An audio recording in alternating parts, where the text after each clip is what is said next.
Hi Caroline, great to see you again yesterday.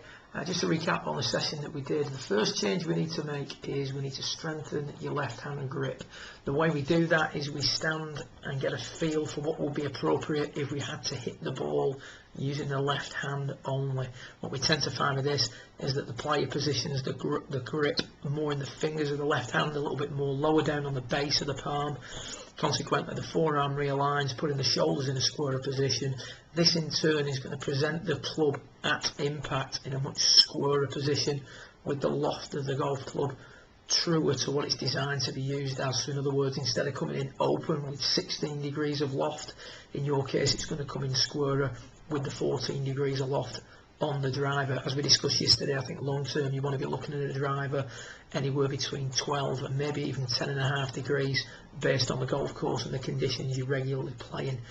In regards to your swing, what we see with yourself is from a really good setup position, nice takeaway, nice position at the top. We discussed that at the top the club face is fractionally open based on the weaker grip that you had when this footage was taken. That squared up fractionally as you strengthen your left hand grip.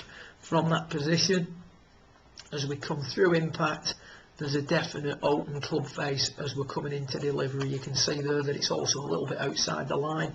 Generally speaking, a player whose club face is coming in open is going to want to swing to the left on the through swing to prevent that ball going to the right, and unfortunately it's self-manifesting because the more you swing to the left, the more you have to open the club face up, and consequently you're trapped in this vicious cycle of sort of swing left, open the club face, and that slice just gets bigger and bigger and the ball flight gets higher and higher. What we're looking for is a club face that comes into the golf ball in a much squarer position. You can see the facing the target line at that point much more, and then a club that rotates through impact.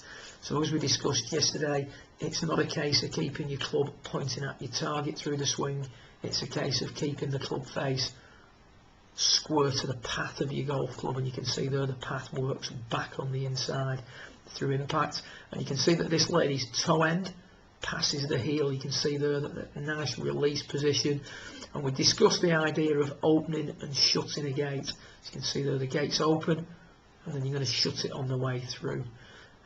Once you've got this right, you sort of distinct drop in your ball flight, the ball flight in general, the shape of your shot straightened up. I'm sure that long term, if you can work on this as you did with your other swing challenges, you're going to see a marked improvement in your ball flight. Good luck with it and see you again soon. Well done.